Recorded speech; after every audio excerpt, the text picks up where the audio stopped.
chosen ones. God says, delete this the moment you finish reading. It was only for you.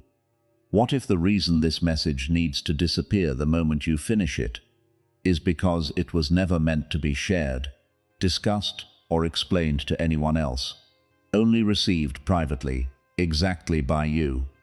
What if some truths are only powerful because nobody else gets to witness the moment they land on you? Before you keep reading, I want you to actually consider this seriously. Are you someone who's always looking for permission to feel something deeply, waiting to see if others react the same way before you allow yourself to be moved? Tonight, there's no one else watching. This is between you and whatever you're about to receive. Delete it when you're finished, but first, actually let it in. You've probably spent so much of your life filtering your reactions through what other people would think, softening your grief so it doesn't burden anyone, hiding your hope because it feels safer than being disappointed publicly, keeping your deepest questions to yourself because voicing them out loud felt too vulnerable, too exposing, too much like handing someone else power over something sacred to you. That habit of filtering everything through an audience, even an imagined one, has quietly cost you something important: the ability to simply feel a thing fully, privately, without needing anyone else's validation to confirm it was real. Have you been holding back your own private truth, waiting for permission from someone else before you'd let yourself fully feel it? Why some moshes are only meant for one person at a time. Here's something worth understanding clearly. Not every meaningful truth is meant to be broadcast, discussed, or shared publicly in order to matter. Some are designed to reach exactly one person privately, in a moment that belongs entirely to them. That kind of message doesn't need an audience to be valid. It doesn't need someone else's agreement to be true. It simply needs you, alone, willing to receive it without needing to perform your reaction for anyone else. Have you been treating your own private moments of meaning as less valid, simply because nobody else witnessed them? Why you've been afraid of what you'd feel if no one else was watching? Think about this honestly. When you're alone, truly alone, with no one to perform strength or composure for, what actually surfaces? For a lot of people, that's precisely the moment they avoid most, filling silence with noise, distraction, anything except the raw, unfiltered feeling that would emerge if they simply let themselves sit still. This message is asking you to stop avoiding that moment tonight. What do you think would actually surface in you if you let yourself sit in complete stillness right now, without distraction, without an audience? Why this message asks for privacy, not secrecy. Here's an important distinction worth understanding. This isn't asking you to hide something shameful.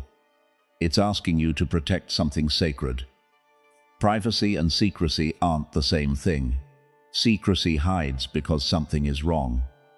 Privacy protects because something is precious, easily disturbed by too much outside noise before it's had the chance to fully take root inside you. Tonight's message deserves privacy, not because it's shameful, but because it's yours. Can you tell the difference between protecting something because it's precious versus hiding something because it feels shameful? If this distinction is landing somewhere real, that's exactly why this series exists. Subscribe now, because part 2 goes even deeper into exactly what this message is asking you to privately receive. Why you don't need anyone else to confirm this was real. Here's something worth releasing tonight: the need for external confirmation before you'll allow a personal, meaningful experience to feel legitimate. If you sense something significant happening in you right now, you don't need to screenshot it, share it, or explain it to someone else in order for it to count as real. Some of the deepest truths in a person's life were never witnessed by anyone except that person and whatever spoke to them directly. Have you needed external validation before allowing your own private experiences to feel legitimate and real? Why being seen by no one else makes this safer? Not Lonelia. Here's a reframe worth considering. The fact that no one else is watching this exact moment unfold in you isn't isolating. It's actually protective. It means you can feel this completely without editing your reaction for an audience, without softening your response because someone else might misunderstand it.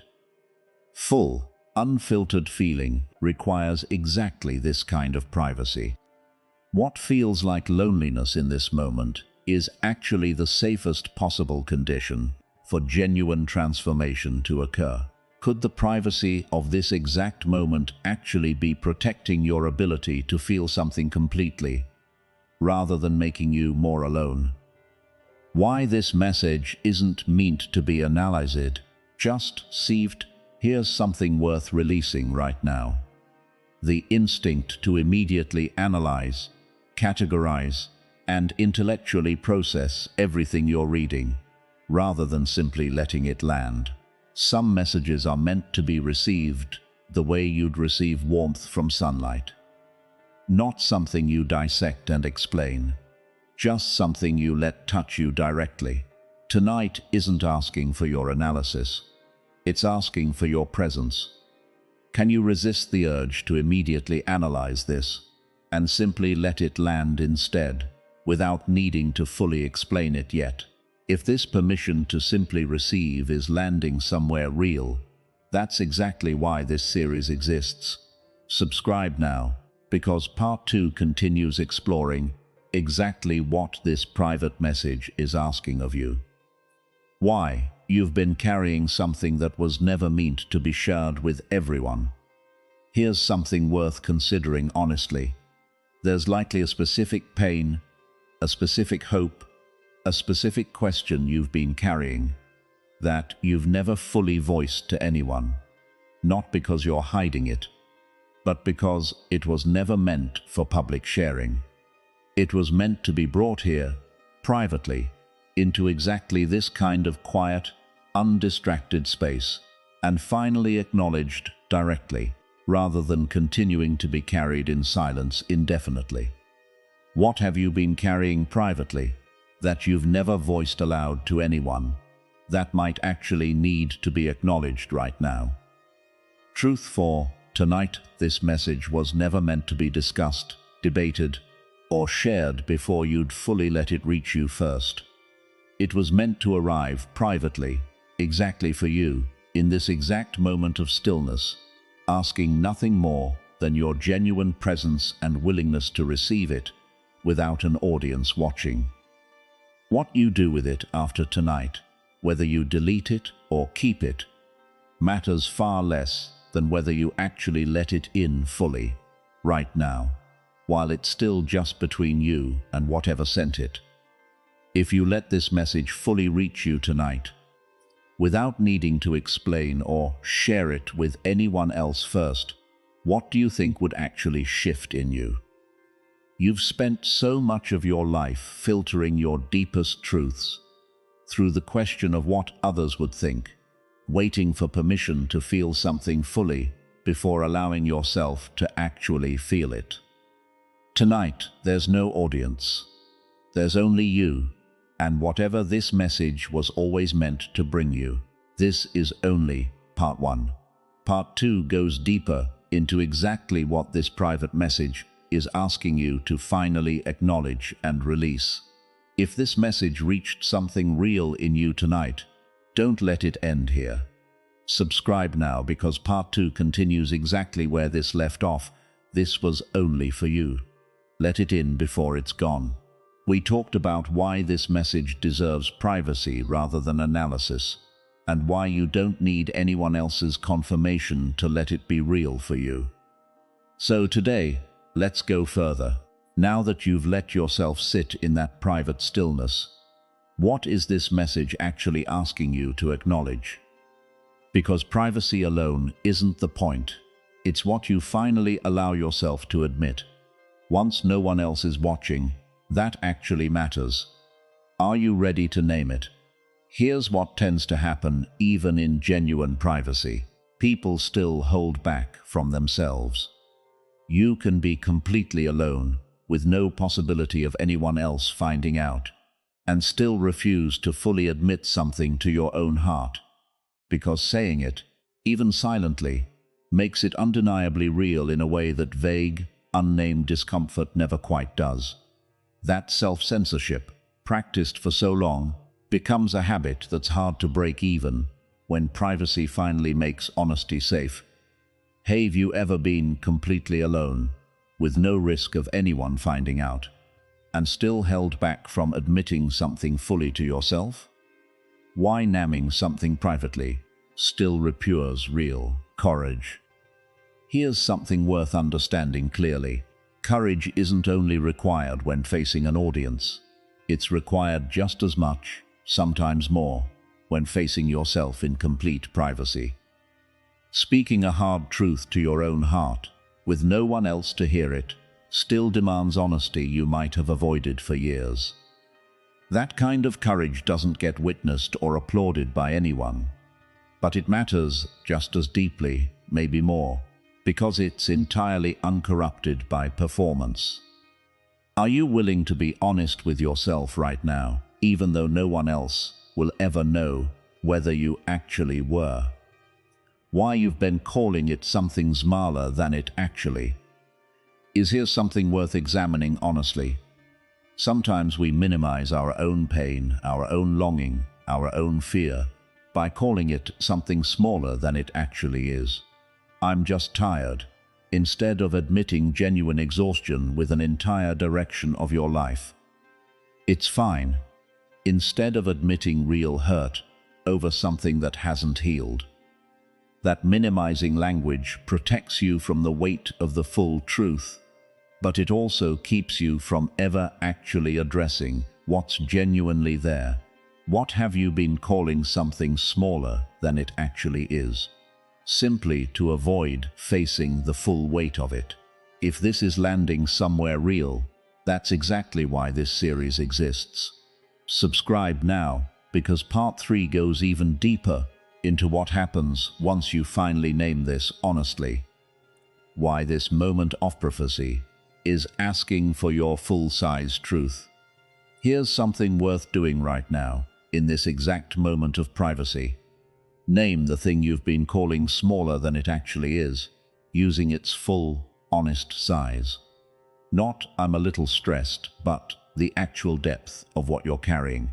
Not "we're just going through a rough patch," but the actual fear underneath that phrase. This message isn't asking for a polished, minimized version of your truth. It's asking for the real, full-sized version, spoken honestly, even if only within your own heart. Can you name, honestly and at full size, what you've been minimizing for far too long? Why this full-sized truth doesn't overwhelm you the way you fear it will. Here's something worth understanding about why minimizing became a habit in the first place. Some part of you believed that acknowledging the full size of your pain, your fear, your longing, would be too overwhelming to survive. But truth, spoken honestly, rarely destroys the person who finally speaks it. It's usually the avoidance, the endless minimizing and suppressing, that exhausts a person far more than simply naming the truth ever could. Do you believe, honestly, that naming this at its full size would actually overwhelm you? Or has avoiding it been the more exhausting choice all along? Why this private admission changes something even before you act on it is something worth recognizing immediately. Simply naming this truth honestly, even privately, even before you've decided what to do about it, already changes something inside you. It moves the truth from a vague, unnamed weight into something specific, something you can actually work with, examine, and eventually address.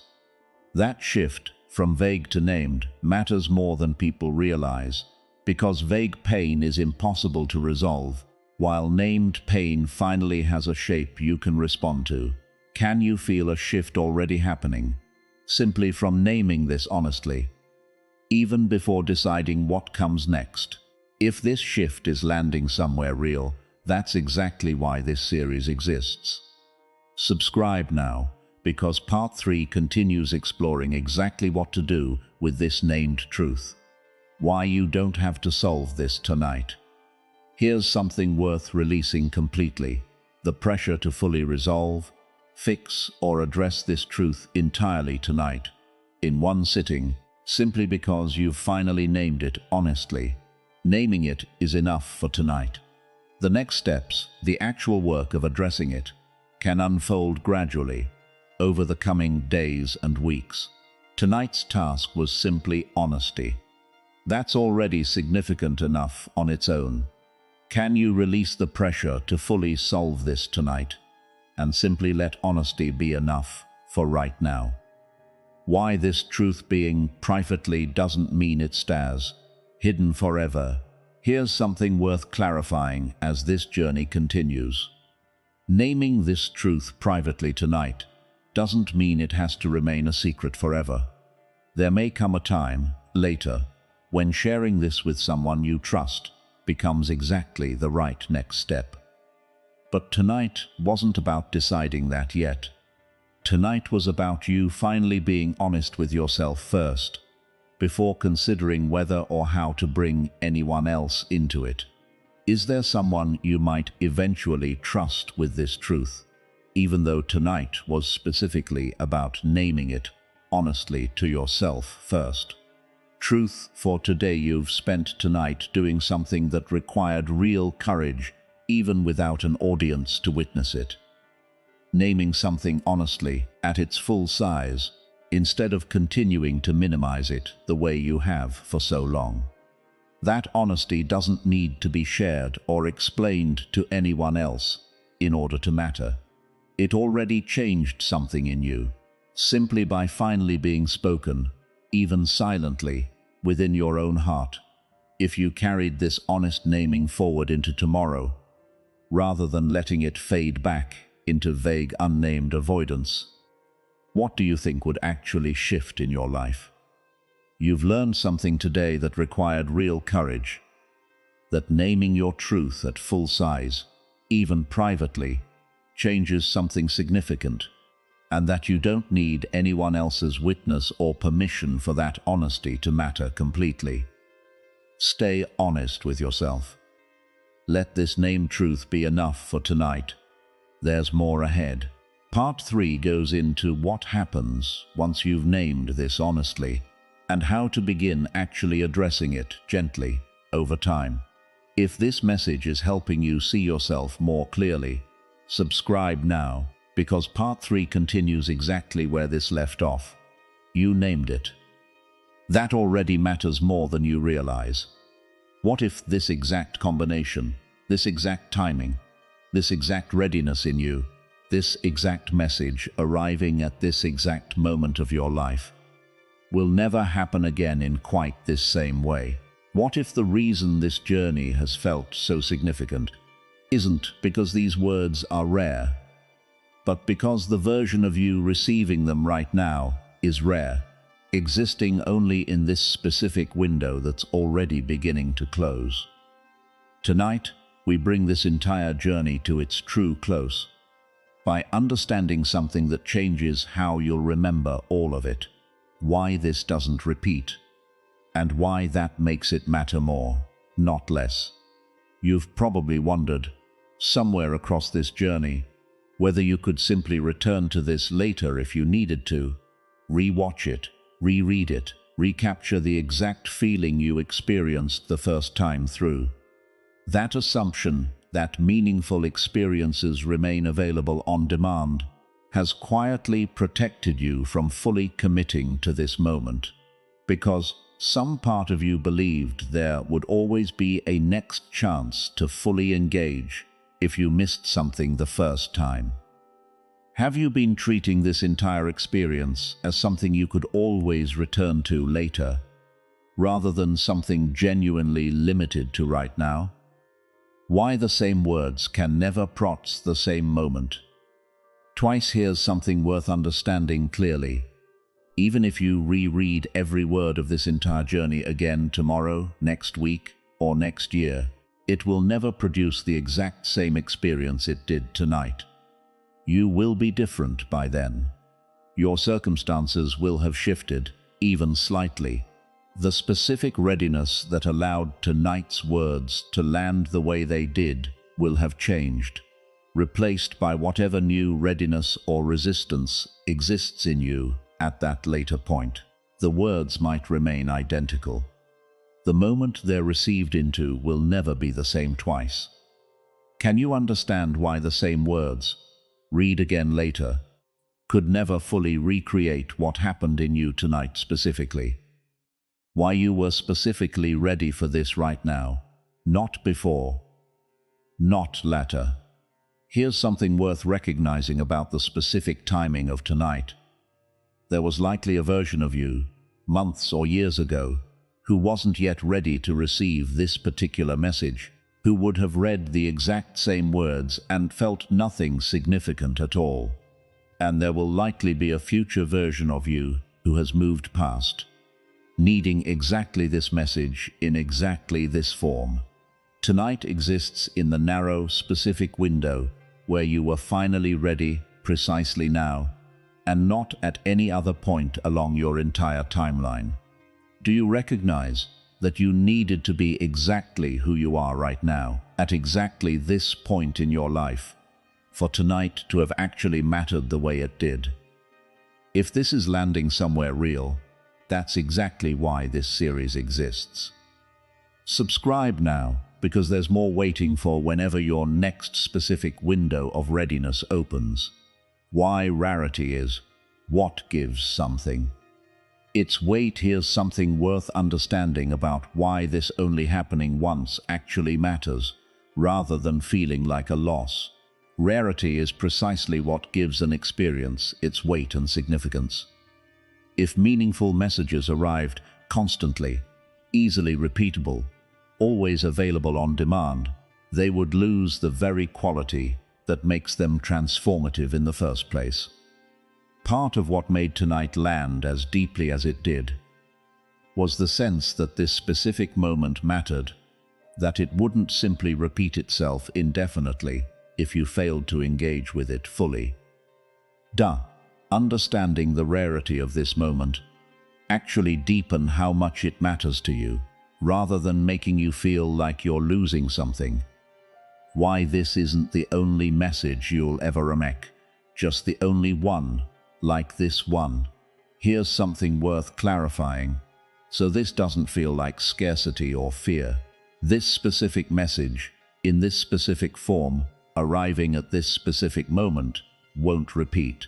But that doesn't mean guidance, comfort, and meaningful moments are finished arriving in your life entirely. New messages, suited to whatever new season you eventually enter, will continue arriving throughout your life, each one uniquely fitted to exactly who you'll be when they come. Tonight simply completes its own unique, unrepeatable purpose, making room for whatever comes next in its own time. Can you release any fear that this being unrepeatable means guidance is finished for you entirely, understanding instead that new, differently shaped guidance will continue arriving as your life unfolds? Why holding this loosely matters, more than holding it tightly. Here's something worth understanding as you carry this forward. The temptation might be to grip tonight's experience tightly, trying to preserve it exactly as it was, afraid that letting it settle into memory means losing its power entirely. But meaningful experiences were never meant to be gripped tightly, preserved like a museum piece. They're meant to be received, integrated, and then held loosely, allowed to become simply part of who you now are, rather than something you desperately cling to reliving over and over. Can you hold tonight loosely, letting it become integrated into who you are, rather than gripping it tightly out of fear of losing its impact? If this release is landing somewhere real, that's exactly why this series was written. Subscribe now, because there's more waiting for whenever your next unique season of readiness arrives. Why this entire 7-part journey was itself one unrepeatable moment. Here's something worth recognizing as this entire series comes to its true close. Everything you've walked through across these 7 parts, the private receiving, the honest naming, the protected silence, the tomorrow morning confirmation, the recognition of almost said words, and now, finally, this understanding of rarity itself, was never meant to be a permanent resource you return to indefinitely. It was a single, complete journey meant for exactly this season of your life, exactly this version of you right now. How does understanding this entire 7-part journey as a single, unrepeatable experience change how you'll remember and carry it forward? Why? What you become matters more than what you keep. Here's something worth carrying forward permanently from this entire journey. The actual goal was never for you to keep this message, this series, these specific words, indefinitely available for repeated consumption. The goal was for you to become someone different through receiving it. Someone slightly more honest, slightly more courageous, slightly more willing to speak the things that matter before hesitation steals the chance away. That becoming is what actually lasts, long after the specific words themselves fade from memory. What have you become through this entire journey that will remain with you long after the specific words themselves are forgotten? The truth is, was never meant to be revisited endlessly, analyzed repeatedly, or kept as a permanent fixture you return to whenever you need reassurance. It was meant to reach you once, fully, in this exact unrepeatable window of your life, and then release you forward into whatever comes next, carrying with you not the words themselves, but everything they helped you become. That becoming is permanent, even though the specific moment that created it never will repeat itself in quite this way again. If you released this entire journey now, trusting that what it built in you will remain even as the specific memory fades, what would you carry forward permanently? Series finale. You've walked through this entire 7-part journey, from receiving something meant only for you in complete privacy, through honest naming, protected silence, and tomorrow's quiet confirmation, all the way to finally understanding why none of this needed to repeat itself in order to have mattered completely. This moment was rare. That's exactly what made it matter. And what it built in you is yours now, permanently, regardless of what happens to these words after tonight. If this series meant something real to you, don't let it end here. Subscribe now, because there's always another message waiting for exactly the moment you need it most. And this channel isn't finished showing up for you yet.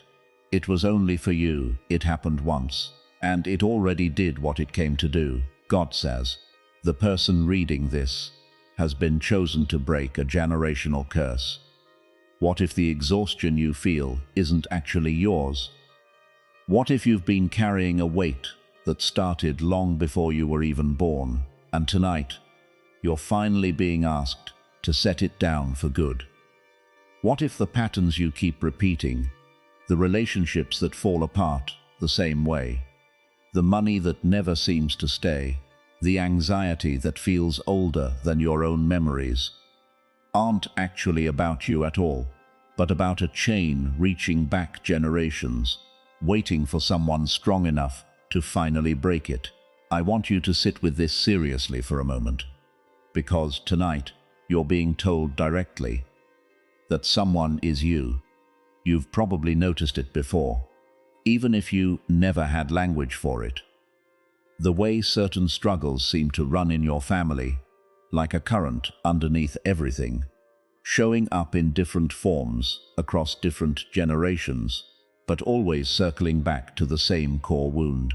Maybe it's a pattern of abandonment.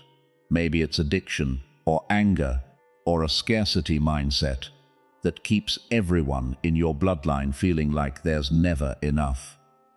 And you've probably wondered, quietly, whether you're simply destined to repeat it too. No matter how hard you try to do things differently, have you ever looked at a painful pattern in your family and felt a creeping fear that you're simply doomed to repeat it, no matter what you do? Why generational patterns feel so much bigger than personal choices? Here's something worth understanding clearly. Patterns that stretch across multiple generations don't behave like ordinary personal struggles. They feel heavier, more automatic, almost as if they're operating outside your own conscious control. That's because, in many ways, they are. You didn't invent this pattern. You inherited it, absorbed it, long before you had any ability to consciously evaluate whether you wanted it. Through the environment you were raised in, the coping mechanisms modeled around you, even the unspoken emotional atmosphere that shaped you before you could speak at all. Have you ever felt like a struggle you carry is somehow bigger and more automatic than something you consciously chose for yourself? Why you were the one chosen to nurture is something worth considering seriously. In every family line carrying a repeated pattern, there's usually one person, eventually, who becomes aware enough to actually see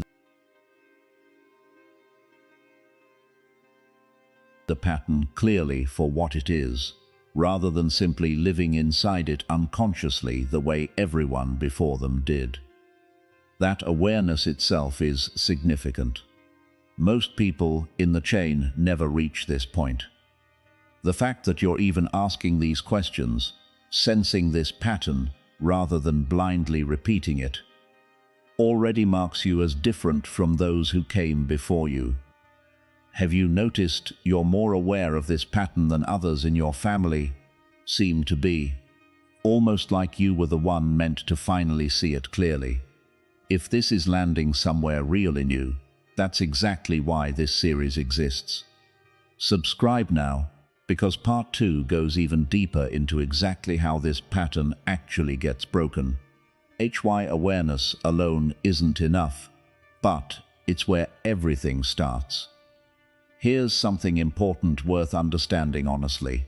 Simply noticing this pattern doesn't automatically break it. Plenty of people become aware of generational cycles and still find themselves repeating them anyway, trapped by habits deeper than conscious recognition alone can dismantle. But awareness is still the essential starting point. You cannot break what you refuse to see clearly. Every single person who has ever successfully interrupted a generational pattern began exactly where you are right now, awake to something previous generations moved through blindly. Are you ready to move beyond simply noticing this pattern toward actually doing the deeper work required to interrupt it completely? Why this isn't about blaming your family for what you're carrying. Here's something worth clarifying immediately, because this matters deeply. Recognizing a generational pattern isn't about assigning blame to your parents, grandparents, or anyone else who came before you. Most of them were simply repeating what they themselves inherited, without the awareness or resources to interrupt it that you might have access to now. This isn't about anger toward them. It's about compassion for the entire chain, paired with a clear decision that the chain stops with you, regardless of how it started. Can you hold compassion for the people who passed this pattern down to you, while still committing firmly to being the one who finally stops it? Why breaking this repures facing what they can't face. Here's something worth understanding about why this pattern has survived so many generations without being interrupted. It usually requires facing something specific, something painful, that previous generations weren't equipped or willing to face themselves. Maybe it's an old wound that was never properly grieved. Maybe it's a truth about the family that was always avoided rather than confronted honestly. Breaking the pattern often means being the first person willing to look directly at what everyone before you looked away from. What specific truth do you sense your family has always avoided facing directly, generation after generation? If this is landing somewhere real, that's exactly why this series exists. Subscribe now, because part 2 continues exploring exactly what it takes to finally face this pattern head-on. Why this work protects people who haven't born. Here's something worth holding with real weight. The work of breaking this pattern isn't only about your own healing, significant as that is.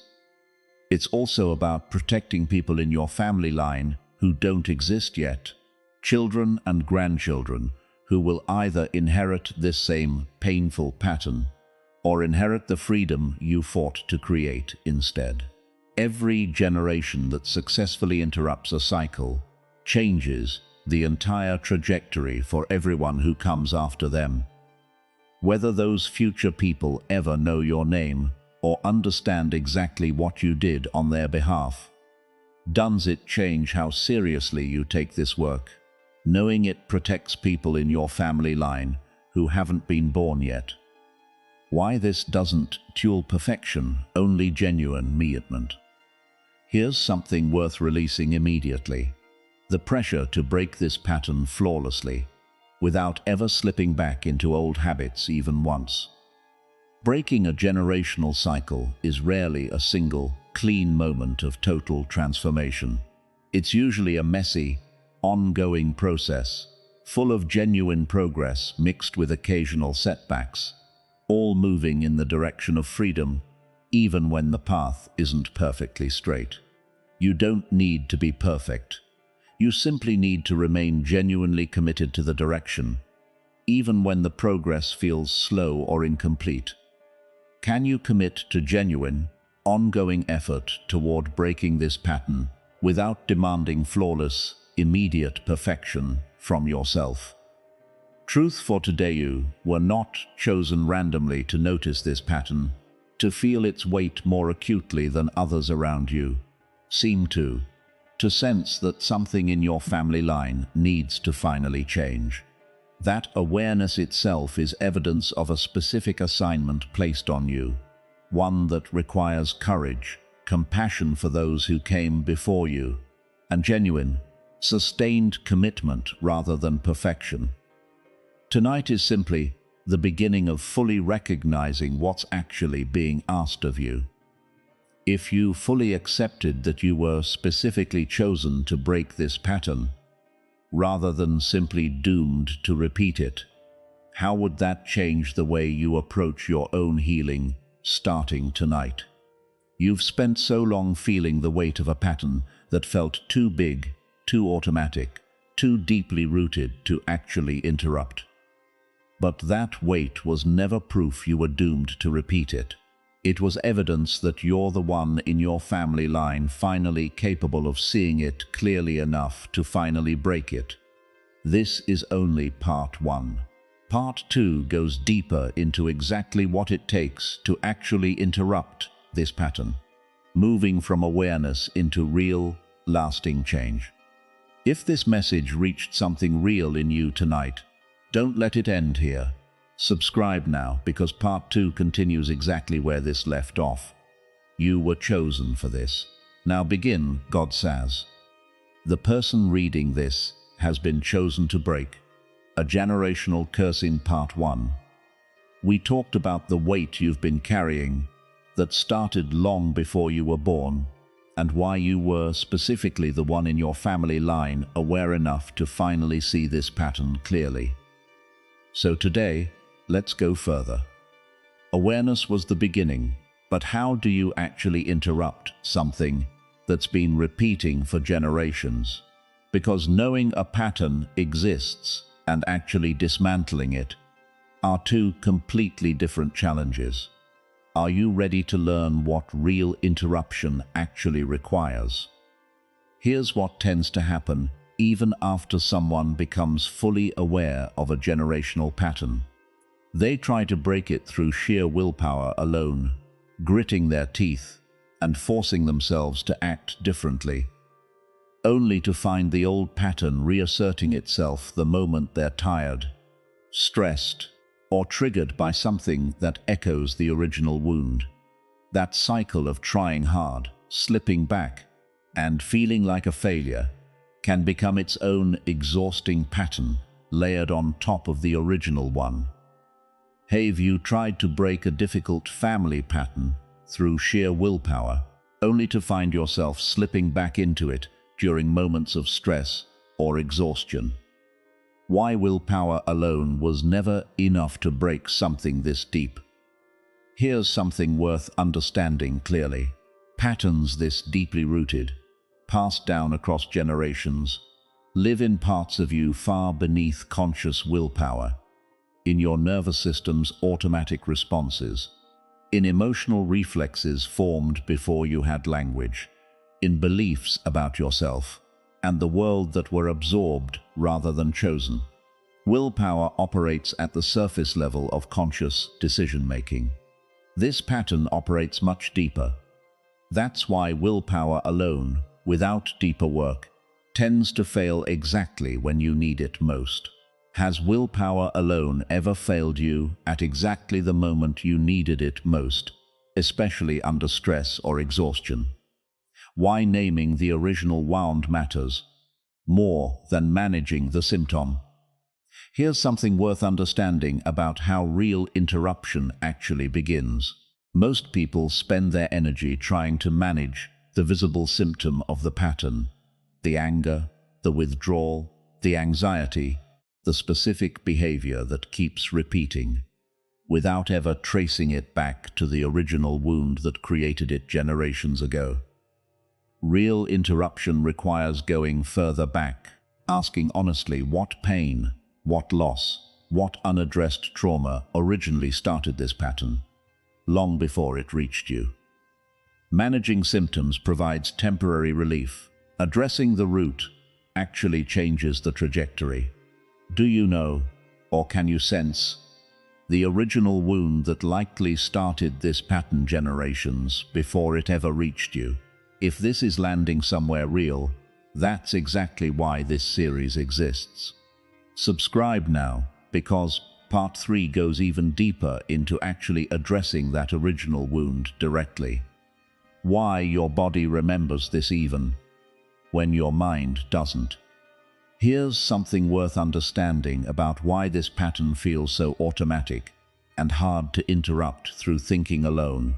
Your body often carries this pattern as physical memory, stored tension, automatic stress responses, even before your conscious mind identifies what's actually happening. That's why simply understanding the pattern intellectually often isn't enough. Real interruption frequently requires working with your body directly, through breath, through movement, through practices that help release stored tension rather than only addressing the pattern through thought and analysis alone. Have you noticed your body reacting to this pattern automatically, faster than your conscious mind can even process what's happening? Why grieving what was lost matters as much as changing what's happening? Now here's something worth sitting with honestly. Breaking this pattern often requires genuine grief, not just forward-focused change. Grief for what your family line lost generations ago that started this cycle in the first place. Grief for your own childhood, shaped by this pattern before you had any power to interrupt it yourself. Grief for relationships damaged along the way, across generations, by this same repeating wound. Skipping that grief, rushing straight to positive change without processing the loss underneath it, often leaves the pattern only partially addressed. Have you allowed yourself to genuinely grieve what this pattern has cost your family, across generations, including your own life? Why forgiving the people who passed this down isn't who? Here's something difficult but necessary worth understanding.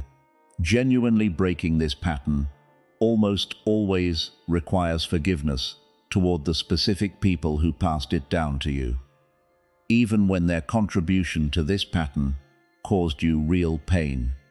That forgiveness doesn't excuse what happened. It simply releases you from carrying resentment forward as an additional weight, layered on top of the original pattern you're already working to interrupt. Holding on to anger toward them, even justified anger, tends to keep you tangled in the same generational current you're trying to break free from. Are you willing to work toward forgiving the specific people who passed this pattern down to you, even while acknowledging the real pain it caused? If this is landing somewhere real, that's exactly why this series exists. Subscribe now, because Part 3 continues exploring exactly how forgiveness actually functions in this process. Why support from outside your family often matters most here. Here's something worth considering practically. Because this pattern is so deeply embedded within your family system, genuinely interrupting it often requires support from outside that system entirely. A therapist, a counselor, a mentor, someone who isn't tangled inside the same generational current and can offer clarity your family members simply can't provide, however much they might love you. Seeking that outside support isn't a betrayal of your family. It's often exactly what makes real interruption of this pattern actually possible. Have you considered seeking support from someone outside your family system, specifically because they can offer perspective your family members can't? Why every small moment of interruptions matters. Even if the pattern isn't fully gone, there's something worth recognizing to keep yourself encouraged through this process. Every single time you notice the pattern beginning and choose, even imperfectly, to respond differently than previous generations did, that moment matters completely, even if the pattern isn't fully eliminated from your life yet. Generational change rarely happens through one dramatic breakthrough. It happens through hundreds of small moments of conscious interruption, gradually rewiring what automatic used to mean in your specific family line. Can you recognize and honor the small moments where you've already interrupted this pattern, even if it isn't fully broken yet? Truth for today: breaking this generational pattern was never going to happen through willpower alone. It requires tracing the pattern back to its original wound, working with your body's stored memory of it, grieving what it's cost your family across generations, forgiving the people who passed it down to you, and seeking support outside the system that created it in the first place. Every small moment of interruption, however imperfect, moves you closer to becoming the one who finally stops this pattern for good. If you committed fully to this deeper work, rather than relying on willpower alone, how much closer do you think you'd actually get to genuinely breaking this pattern? You've learned something today that transforms how you approach this entire process. That real interruption requires more than willpower, that your body remembers this pattern even when your mind doesn't, and that grief and forgiveness are essential parts of the work, not optional extras. Stay committed. Stay patient with yourself. Every small moment of interruption genuinely matters. There's more ahead. Part 3 goes into exactly how forgiveness functions in this process, and what it actually looks like to complete this generational work. If this message is helping you move forward, subscribe now, because part 3 continues exactly where this left off. You were chosen for this. Now do the deeper work, God says. The person reading this has been chosen to break a generational curse. In part 1, we talked about why you were specifically chosen in your family line to notice this pattern. In part 2, we talked about the deeper work required to actually interrupt it. Tracing the wound, working with your body, grieving what was lost, and forgiving the people who passed it down. Today, we finish this journey by answering the last question. How do you know when this work is actually complete? And what does life genuinely look like once this generational pattern no longer defines you? Are you ready to close this chapter for good? Here's what tends to happen even after someone does the deep, genuine work of interrupting a generational pattern. They keep waiting for a specific moment of certainty, a clear sign that the pattern is officially broken. And because that dramatic confirmation never quite arrives the way they expected, they wonder if they've actually accomplished anything at all, despite months or years of real, meaningful effort. Have you been waiting for a specific moment of certainty to confirm this pattern is broken, unsure whether all your effort has actually mattered? Why this breaking rarely announces itself with a single moment? Here's something worth understanding clearly. Generational patterns don't usually break with a single, dramatic, unmistakable moment you can point back to and say, "That's when it ended." They break gradually through the accumulated weight of hundreds of small interruptions, until one day you realize, almost by surprise, that the pattern simply doesn't govern your life the way it once did. That realization tends to arrive quietly, in hindsight, rather than announcing itself clearly in the moment it's actually happening. Can you release the expectation of one dramatic moment of confirmation, trusting instead that this breaking happens gradually, revealed clearly only in hindsight?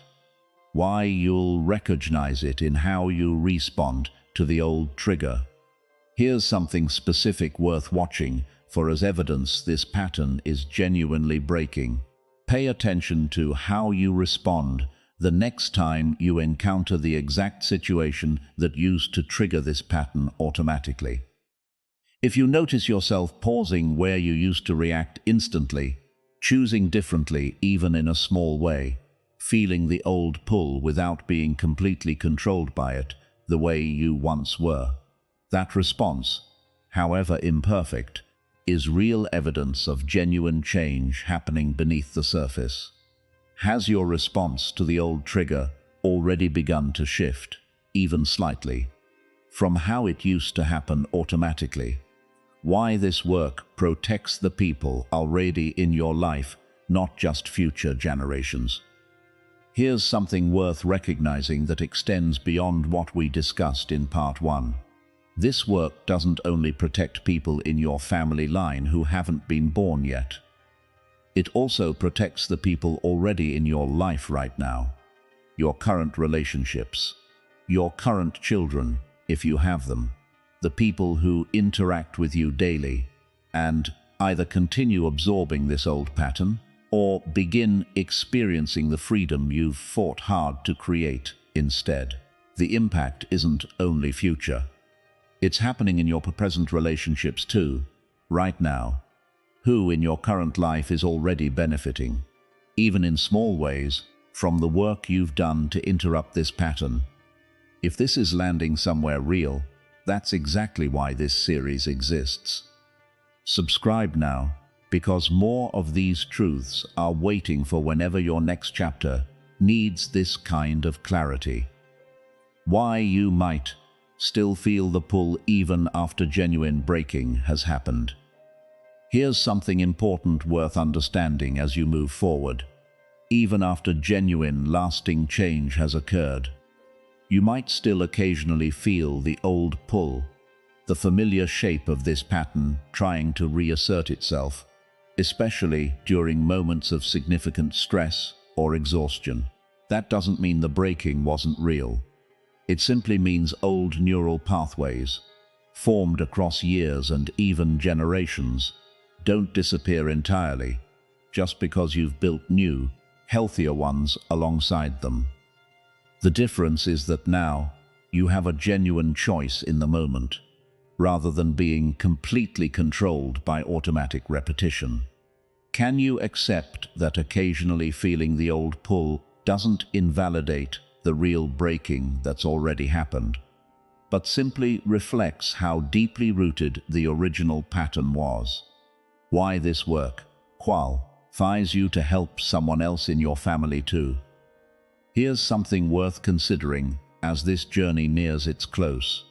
Everything you've walked through, the awareness, the deeper work, the grief, the forgiveness, the gradual breaking, qualifies you in a unique way to help someone else in your own family. Maybe a sibling, a cousin, a child, who's currently trapped in the exact same pattern you've been working to interrupt. You don't need to lecture them or force this work onto them. You simply need to become living proof, through your own transformed life, that interruption is genuinely possible. Who else in your family might eventually be encouraged by simply witnessing the change that's already happened in you? Why your story becomes part of the new family legacy going forward. Here's something beautiful worth recognizing as this entire journey concludes. Just as the original pattern got passed down through story, through modeled behavior, through the emotional atmosphere absorbed across generations, your interruption of that pattern also becomes part of your family's story now, told and modeled forward in exactly the same way, except carrying freedom instead of the old wound. You're not just breaking something, you're actively building a new legacy, one that future generations will inherit instead of the pattern you worked so hard to interrupt. What new legacy do you want your own life to actually model for the people in your family who come after you? If this reflection is meaningful to you, that's exactly why this series was written. Subscribe now, because there's more waiting for whenever your next chapter needs this kind of purpose. Why this work never fully ends, but it does become easier over time. Here's something worth understanding honestly as you carry this forward. This specific kind of work, generational healing, rarely reaches a point of complete, permanent finality where you never have to think about it again. But it does become significantly easier over time, requiring less conscious effort, less deliberate intervention, as new, healthier patterns become genuinely automatic in their own right. What once required intense, deliberate attention gradually becomes simply who you are, without needing constant vigilance to maintain it. Can you accept this as an ongoing, gradually easier process, rather than expecting a single point of complete, permanent finality? The final truth: you were chosen specifically in your family line to be the one who finally saw this pattern clearly enough to interrupt it. That work required awareness, deep internal effort, grief for what was lost, forgiveness for those who passed it down, and patient, ongoing commitment, rather than a single dramatic moment of complete resolution.